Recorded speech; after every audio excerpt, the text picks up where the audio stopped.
Our next talk in the New Work on Paradoxes conference at the University of Bucharest is Mr. Giorgio Lenta. Mr. Lenta is undertaking a PhD jointly between Turin and Genoa, and his talk today is titled The Hyperintensional Kaplan's Paradox. It is a pleasure for me to be able to foster in any way I can the work of junior colleagues. And so with that said, I'm delighted to hand it over to Giorgio. If you'd like to share slides or anything else, please don't hesitate. Sure. Thank you very much, Andrea. I'm really happy to be here. It's a great opportunity for me. So thank you for having me. And yes, have some slides to share with you. You should be able to see them, right? Perfect.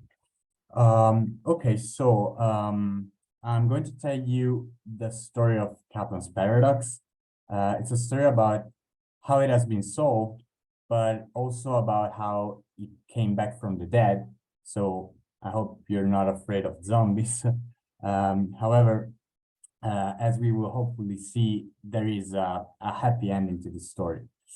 So let me introduce you to the Kaplan's paradox, which was first described by Martin Davies actually in 1981, but was obviously discovered by David Kaplan years before, even if he eventually discussed it only in 1995.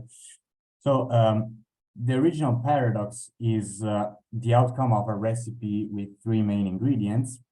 The first one is propositional model logic with extended with identity, propositional quantifiers, and variables.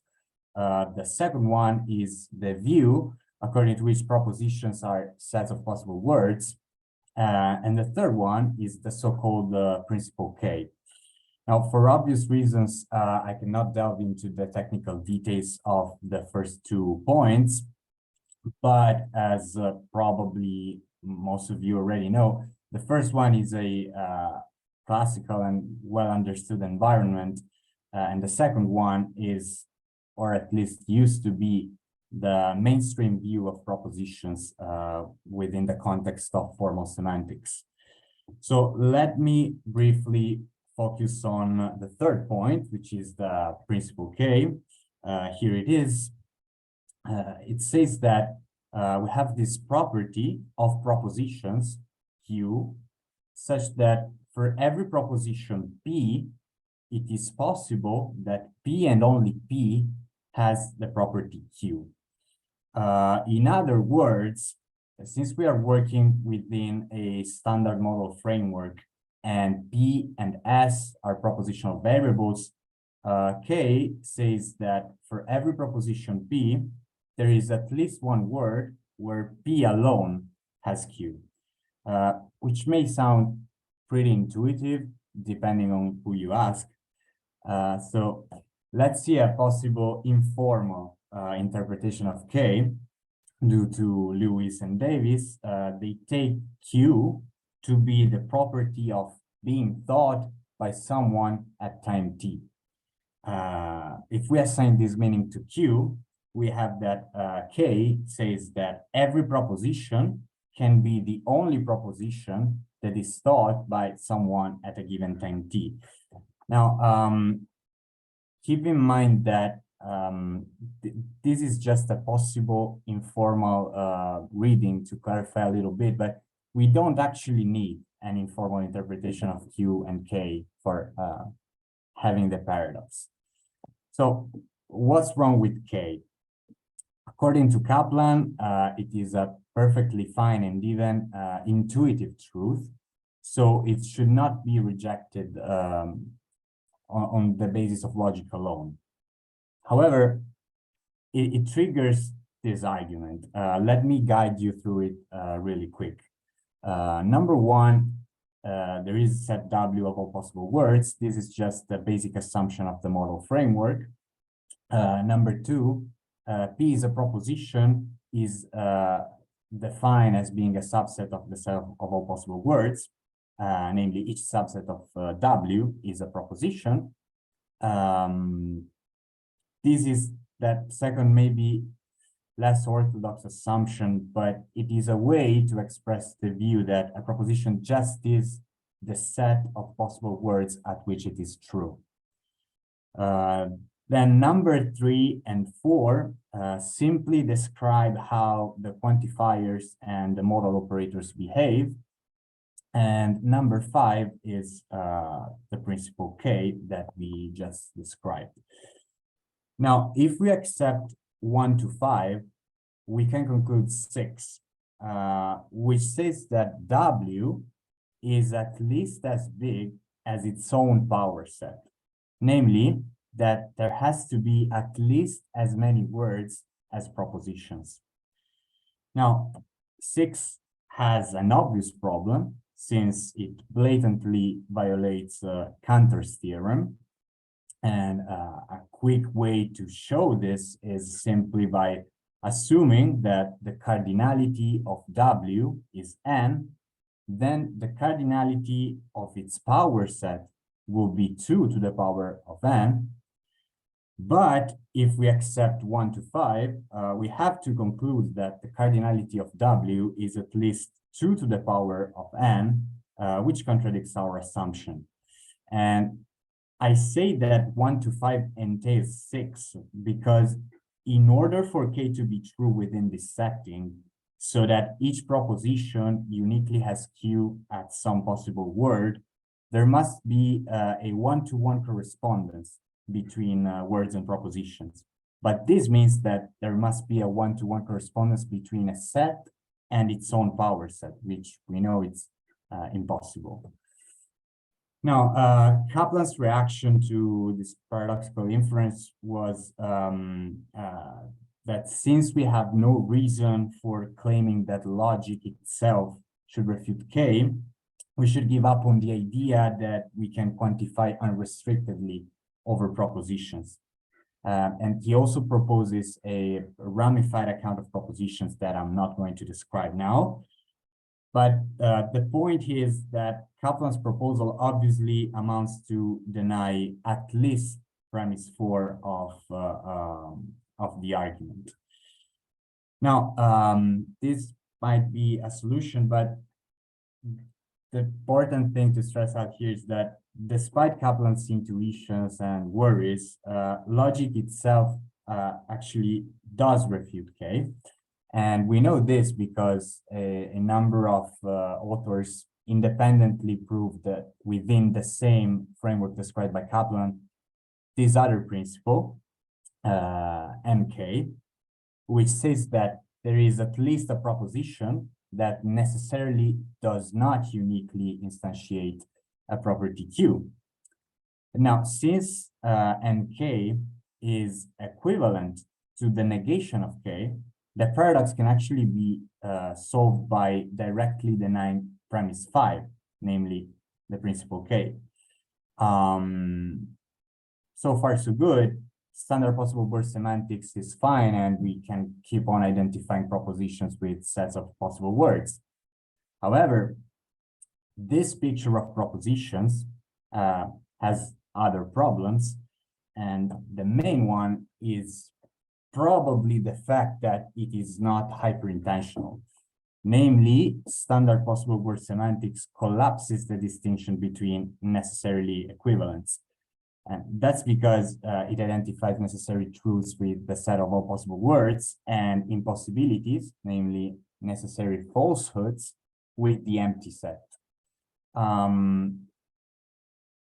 So we want a semantics for propositions to be very fine-grained. So we want it to be hyperintensional. There are good arguments that can be provided for this view. Let me give you a quick example. As you can see, the two sentences in red, Hesperus is Hesperus and Hesperus is Hesperus and 2 + 2 = 4, are intentionally equivalent since they are both necessarily true. So they are true in exactly the same possible words, namely all of them. So according to the standard framework, they express the same proposition. However, they seem to express two different contents. And the picture of propositions that we get from standard possible word semantics lacks the expressive resources to account for this fact, which is an instance of the broader idea of hyperintensional distinctions among propositions. So in order to account for this and actually many other hyperintensional phenomena, a number of philosophers propose to extend possible word semantics by including impossible words to the framework. Now, impossible words are words according to which some impossible state of affairs, for instance, the fact that Hesperus is not Hesperus, is not self-identical, obtains. And this also, if we're working within a model framework, gives an addition to the clause for impossible statements. Because if we have impossible words in the framework, whenever a sentence is false in every possible words, it's going to be true at some impossible word. Now, the important thing here is that within this framework, propositions are identified with sets of possible and impossible words. And by this move, we can account for the distinction between our example, because, for instance, Hesperus is Hesperus might be true in a given set of impossible words, while Hesperus is Hesperus and 2 + 3 + 4 is not true at the same set of impossible words, but that means that they express two different propositions. So the strategy of extending our semantics with impossible words allows to account for very fine-grained semantic distinctions between propositions and gives us a picture of propositions which capture better our intuitions. Now, what might go wrong with this new semantics and this new picture of propositions into play?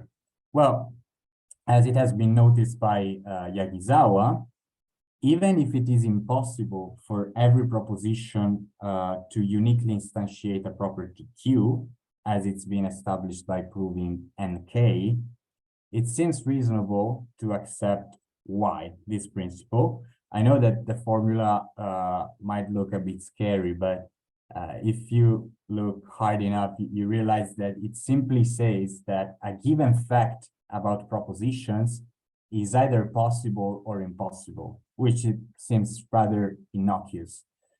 And so we can read Y as saying that for every proposition P, there is at least one word, either impossible or impossible, where P alone has Q.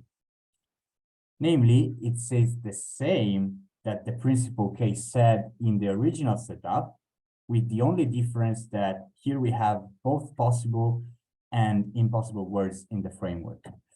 But now let W be the set of all possible words, just like in the original setup, and I the set of all impossible words. Now it seems that we can build a new Kaplan style argument, which works exactly like the original one, except for the fact that here we also have impossible words, and that premise 5 in this case is not K anymore, but it's the principal Y that we just described.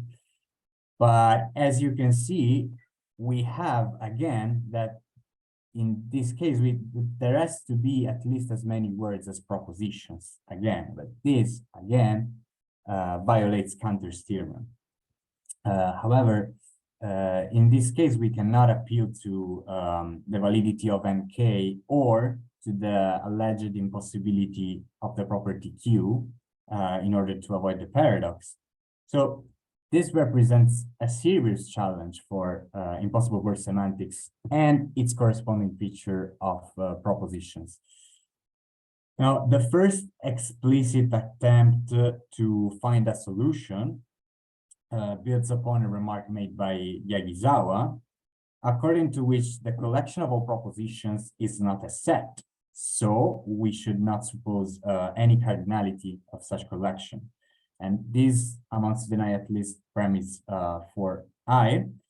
If there is no set of all propositions, then propositional quantifiers do not range over the power set of the union of W and I, and the paradoxical inference is blocked. But then one might ask, how should we quantify over words and proposition at this point?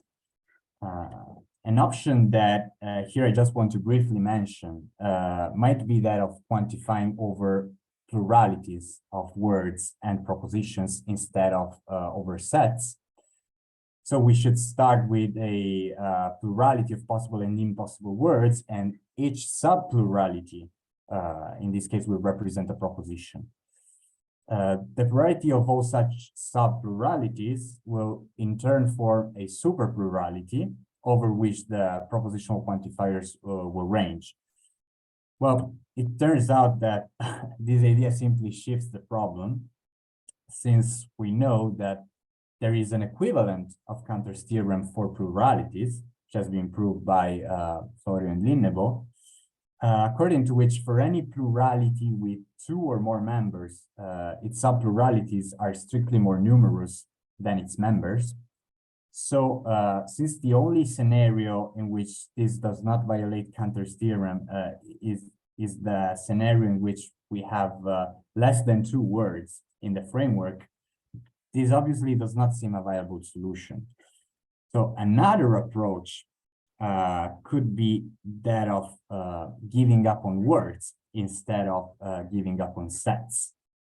Now, I want to stress out that here we want to find an alternative account of propositions that is still hyperintensional and that avoids Kaplan's paradox. And that is because this time we cannot simply deny the principle that triggers the paradox by means of logic alone.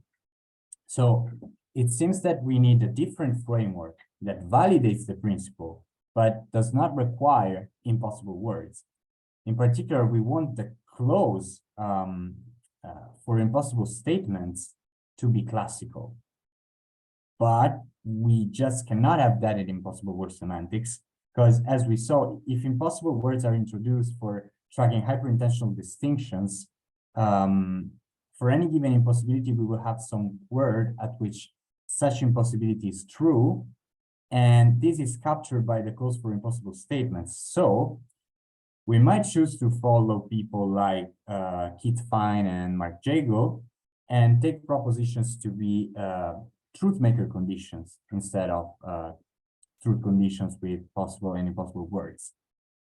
In a nutshell, a truth maker condition will be a characteristic function that instead of words takes possible entities, which are usually called states, as input and gives yes or no as output. A yes answer means that the input entity is a possible truth maker for the proposition in question. So ultimately, if we adopt this framework, we will have that a proposition would be identified with the set of all its truth makers. And this is a very fine-grained approach to semantic content that allows to track many hyperintensional distinctions between propositions. So the first thing to notice here is that we can deny 2i and 4i straight away, since here we do not identify propositions with sets of words at all. So propositional variables of universe will not range over the power set of W united with I. And this might look as a solution already, but notice that we haven't said anything yet about modal quantification within this framework. Now, suppose that we want to keep a standard account of modal quantification by using what truth maker semantics already gives us.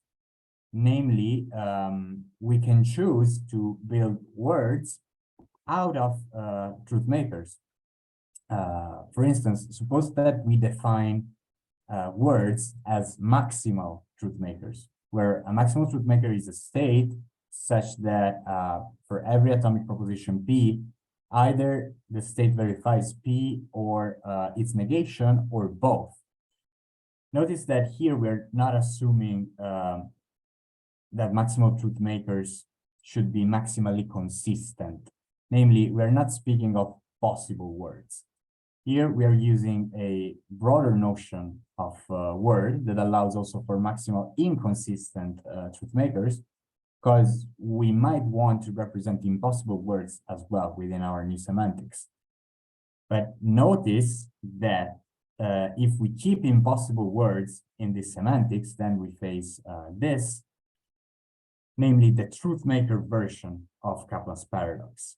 As you can see, here we start from a set of truth makers, T, from which we build possible and impossible words as maximal truth makers. And we end up with 7, which says that the set of words is at least as big as the set of propositions, namely the power set of the set of all truth makers. Because this is where this is what propositional quantifiers range over within this semantics. But the problem here maybe is less obvious, but if we consider that W, namely the set of all possible words, is supposed to be a proper subset of T, which is the set of all truth makers, then we cannot have a larger cardinality. I mean, W cannot have a larger cardinality of the power set of T on pain of violating Cantor's theorem again. So what is a possible solution to this version of the paradox? Well, we can say that it is not the case that every set of truth makers counts as a proposition. For instance, we can say that in order for a set to count as a proposition, it must satisfy 2 further conditions, which are proposed also by Fine and Jago. The first one is that it must be upwards closed with respect to fusion, namely the fusion of some truth makers of a proposition will also be a truth maker for that proposition, and that it must be convex, namely that any truth maker lying between 2 truth makers of a proposition is also itself a truth maker for the proposition. Now I spare you the details about these properties, but the key point here is that if we place these constraints, we do not need the full power set of the set of all truth makers for representing propositions. So we can deny premise 3T and consequently also premise 5T and successfully block the paradox. However, there is still a last point that we need to address, namely we still need to make sure that there are strictly less words than propositions, even in the refined setting. Now, suppose that we start from a set of all propositions, let's call it S, namely, this will be the set of truth makers which meets the criteria for propositionhood that we just described. They will be a proper subset of the power set of T, namely the set of all truth makers. But now, if the singleton of each word, the set containing only a single word, intended as a maximal truth maker, counts as a proposition itself, then the set of words must be a proper subset of the set of propositions. And we know this because words, both possible and impossible words, satisfy closure and convexity, namely our conditions for propositionhood. So we have that S must be strictly greater than W. However, if we allow any maximal truth maker as a word, namely both consistent and inconsistent maximal truth makers, we have this, namely another Kaplan-style argument to the effect that the set of words is equal to or bigger than the set of propositions. So it seems that no matter what conditions for propositionhood we place, as long as we build words out of truth makers, we will get some variant of the paradox. I think that I'm running out of time, so I will not explain the details of this version of the paradox, but it's exactly the same as the other ones. So I conclude by simply suggesting the opposite solution to this, just excluding possible words from the domain of modal quantification, so that we have only possible words, namely maximally consistent truth makers. And we can give a classical clause for impossible statements. But this means that any expression of the form, it is not possible that B will be true if and only if there is no possible word at which B is true, just like in the classical setting, there is no reference to impossible words anymore. But this allows to deny Y, namely step 6 of the truth maker version of the Kaplan's paradox, because now 6 is not an acceptable reading of Y anymore, since we just don't have impossible words in the framework. And thus we can successfully avoid the paradox. Notice that this restriction to possible words only is not ad hoc, since we have a hyperintensional count of propositions that identifies them with the empty set, with the set of all truth makers. And so it seems that we can conclude that truth maker semantics provides a nice and fairly simple solution to the paradox while tracking hyperintensional distinctions among propositions. And that's it. Thank you. All right, please join me in thanking Giorgio for his wonderful talk. And I'm sure everyone joins me in using the applause button here. Terrific. Thanks so much. Now we move on to Q&A. And if there are questions, comments, rejoinders, don't hesitate.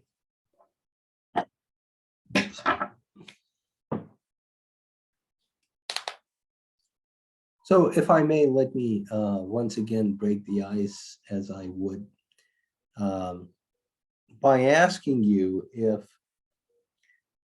this might seem as a side question, and if so, please just put it aside, so to speak. It might be a question about the nature of logic. And so if so, apologies for the generality of it. But if we just think of some of Kaplan's work, I'm thinking of Words, for instance, or of, well, perhaps more of his work than is immediately transparent. Somebody might say, look, there are words and there are thoughts, and there's a genuine question of how they team up. And then obviously there's the world, right? And there's a genuine question of how each of those individually and those jointly team up with the world. And so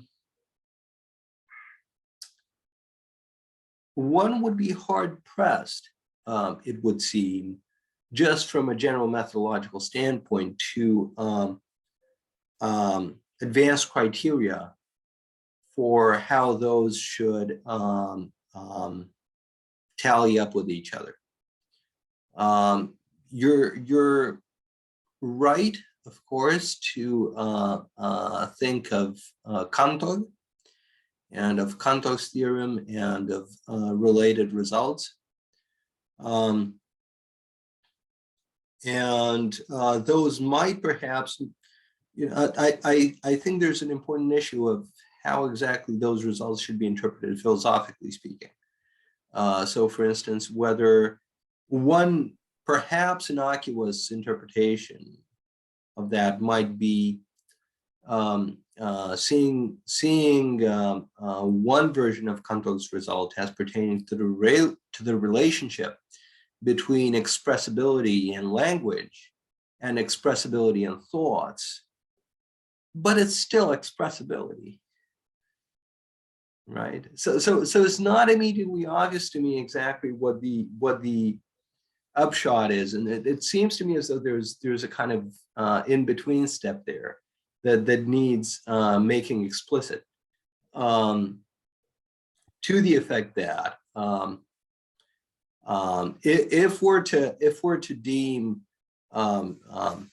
you know, your talk is titled the hyperintensional Kaplan's paradox. If we're to move to hyperintentions directly, right, there's going to be a question of how the expressions these are hyperintentions for are going to be individuated. If that makes sense. This is not intended to be a got you sort of question. It's intended to be a lofty, how does language and thought and world, how do they relate question. Thanks. Oh, thank you. It's a great question, actually, because one thing that I've noticed by discussing this paradox is that very often it's difficult to make your mind up around what's the significance of this paradox when it comes to what are our cognitive possibilities. Since it seems that it affects propositions at a really abstract level, and it's not even clear if it is a problem of model theory or if it is a problem of which theory of propositions we choose to adopt. Well, on the one hand, speaking of the problem of how logic relates to the word and how it relates to thought, there is this effort by authors like Lewis and Davis in giving an informal interpretation of the property Q, which is part of what it triggers the paradox, precisely because they want to show that this is something that this is not a real problem. Since we cannot think any proposition, any set of words, as long as propositions are sets of words, can be the content of a thought, we don't have that problem as long as we interpret Q as something that, as a propositional attitude, basically, something that we are directly involved with. But I think that the problem runs deeper than that, because regardless of which interpretation we give to the predicate Q, we still have the problem when we extend the picture of propositions. We don't have that if we stick to an intentional theory of propositions, but when we go hyperintentionals, and I think that we have independent reasons for going hyperintentional, we have to somehow figure out how to contain the number of propositions. Namely, we have to find a way to give criteria for propositionhood that allows us to avoid the paradox. But it's really difficult to do that in a non-ad hoc way if we adopt, for instance, the impossible word semantics approach. Because there we have to say, well, just say that some impossible words are good for building propositions and some others are not, so that we don't have an unrestricted quantification over possible and impossible words, and we can thereby avoid the paradox. But the problem is precisely that it is an ad hoc move, because it's really difficult to find such proposition criteria for propositionhood. So the alternative would be just change theory of propositions, going for another hyperintensional theory of propositions that doesn't need criteria for propositionhood for accounting for avoiding the paradox, while accounting for the hyperintentionality of semantic content. And this is why I think that the work that I'm trying to develop here is, on the one hand, discussion of how this paradox arises in hyperintensional frameworks, but also an argument in favor of truth maker semantics. because truth maker semantics seems seems to have all the resources to avoid the paradox without giving ad hoc criteria for propositionhood. So I would say, and I mean, I want to conclude with this regarding your first remark. I would say that as long as we take propositions to be objects independent from our propositional attitudes, we need to give somehow we need to address this problem. On the other hand, if we say, well, it's just about our thoughts, there is just no problem because we can simply stick to Lewis and Davis' original view. There is no property like that, so we don't have to worry about this kind of problems. So it's a really complex thing because it involves the relation between model theory, theory of propositions, and logic. So I would say that if we add this further variable of propositional attitudes, of how our thoughts are involved in this interaction, the problems becomes even harder. So, I mean, my reply would be just stick to which theories of propositions we have on the market and choose the one that fits best and that avoids the problem. That would be my reply. Great, thank you so much for that. I would naturally wish to follow up, but I see the time, and I also wonder if there are other questions. So if so, comments or joiners, please don't hesitate for Mr. Lenta.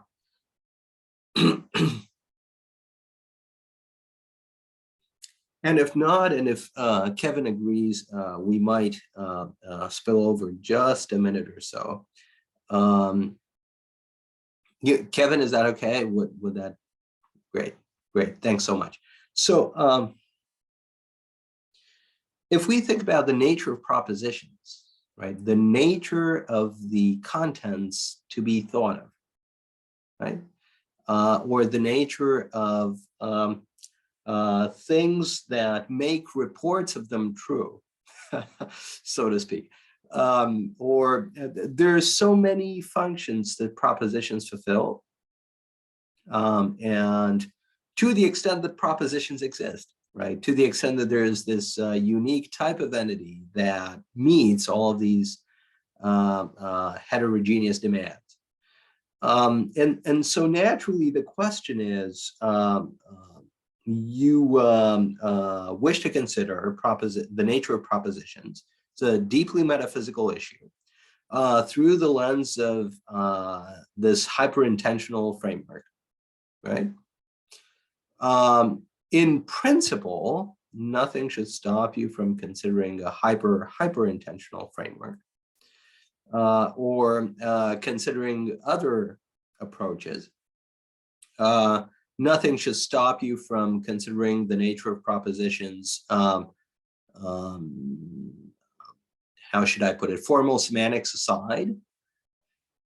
Right. So is there any particular gateway, you think, any particular sort of opening that the framework you're envisaging provides, other than obviously the paradox that you're harping onto? But methodologically speaking, is there a something unique, valuable, and worth pursuing about the nature of propositions that we thus glean from the paradox in question? What do you think? Well, that's a rather difficult question because, yeah, I would say that setting aside the paradox, we have a bunch of very good arguments for preferring a certain theory of propositions to any other, but at least to my experience are always arguments that stems from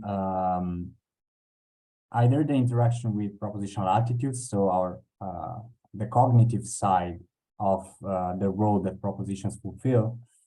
Or on the other hand, considerations about formal semantics. When it comes to the metaphysics of propositions, the question becomes trickier because you have to consider a lot more. You have to, I mean, if we consider only formal semantics, we're basically dealing with sets. So with this type of abstract entities that already poses metaphysical problems by themselves, but there is also I don't know. I really need to think about this because I don't know how the metaphysical questions related to propositions can be independently from the paradox, because I mean the paradox is triggered by a principle that is validated by a certain logical framework. So regardless of the nature of propositions, the paradox seems to arise because it's a matter of basically moral quantification. I don't know if metaphysical concerns comes into play here. I mean, there are arguments against hyperintentionality that relies on this, because if we want an hyperintentional account of propositions, we need to pose its weird entities like impossible words or impossible truth makers. This is already something that can be.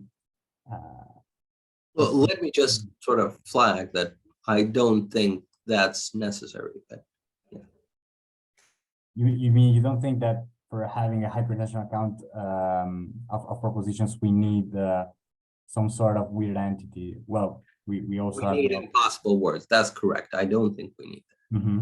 Well, the other option obviously would be going for something along the lines of Frege traditions, maybe, if we want to avoid, or I don't know, two-dimensional semantics. That's correct. Yes, either of those would work. I have not explored yet how this kind of approaches might deal with the paradox, and that's definitely an interesting program to pursue. Absolutely, that's a great suggestion.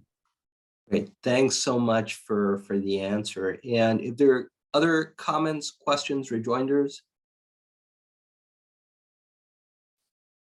If not, please join me once again in thanking Mr. Lenta. Thanks so much.